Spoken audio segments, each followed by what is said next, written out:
Yan guys, andito tayo ngayon sa biker spot. Kunin natin yung RCR saka plaka. Yun.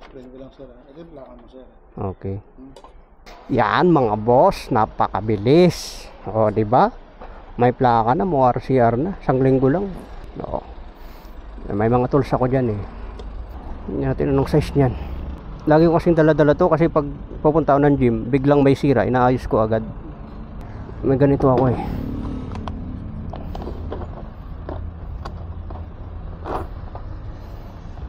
Pwede to. Okay, sakto. Mapapalitan natin agad yung plaka dito. Sa kasa pa lang. Yan o, bilis o. Diba? Walang kahirap-hirap.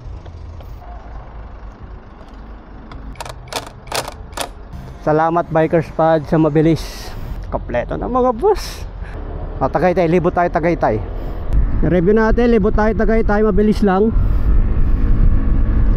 May ORCR na, may plaka na. Around the world na to mga boss. Medyo ano lang, ipapa-adjust ko lang tong brake sa harap kasi hindi ganun kalakas ang brake niya sa harap, pero yung likod panalo, yung brake niya malakas. Okay naman yung hatak. Scooter kasi hindi katulad sa mga declutch na yung arangkada malalakas. Pag automatic talaga ganito smooth. Ang ganda ng shock niya men. Oh, sarap. Hanggang dyan lang muna tayong takbuhan natin kasi break in period pa lang. 55 km pa lang tinakbo nito eh.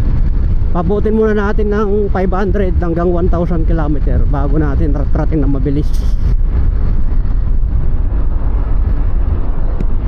Yung mga nakamotor na to biglang lumilipat ng linya. Kapag hindi ka alert sa daan, wala. Mahirapan ka talaga. Kailangan alisto. Kapag nakita mo na yung kasunuran mong medyo gumaganon, magpagbigyan mo na. Expect mo na agad na liliko. Sarap mag-ride, ganda na panahon. Okay yung takbo niya, smooth lang. Kailangan natin i-ride to ng malayo para ma-break in. May hatak din. Nag-imaskan may ang dakil tapatong mo. Dakil tapatong mo graman taboyong mo. Napakasarap. Ang sarap mag-drive ng matic. Pero iba pa rin yung adrenaline ng big bike. Ito talaga comfort eh, oh, di ba? Wala ang kahirap-hirap magmaneho. Piga ka lang ng piga habang nakaupo sa sopa. Lalo siguro pag yung malalaking scooter, no, yung pwedeng pang expressway. Malalakas ang hatak. Hanap tayo ng nagbebenta ng mga takbox. Pag makadaan tayo, bili tayo. Pa-Amadeo kasi ako eh. Di ko lang alam kung meron dito. Lubak-lubak oh. Parang wala lang eh. Napaka-relax eh. Mararamdaman mo talaga pag magandang shock. Kapag ito gagamitin mo long ride, parang hindi ka masyadong mapapagod. Mabagal lang eh. Kaya yung hampas ng hangin sa'yo hindi malakas. Tas relax lang. May enjoy mo talaga ang pagra-ride pag mabagal kasi namamasid-masid mo yung lugar eh.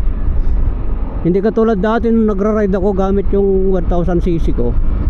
Yung magandang view tapos maganda daan, hindi mo mababagal eh. Talagang mabibirit mo eh. Kaya yung magandang view hindi mo na makita kasi mabilis ang takbo. Sarap pa ng hangin. Saglit lang ang 70 oh. Mabilis lang ang 100 dito pag iwa 100 ko. Pag may lubak-lubak para ka lang nagduduyan.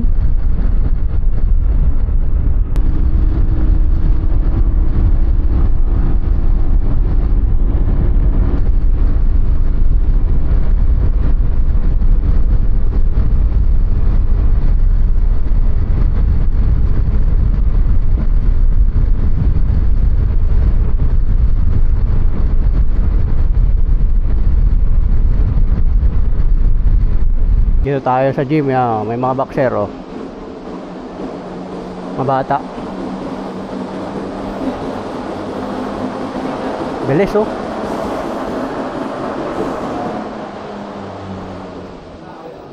Puro alikabok na yung gym natin ah.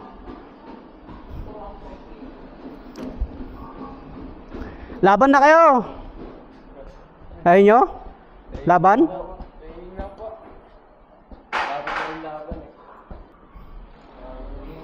Tan tan tan. Oops.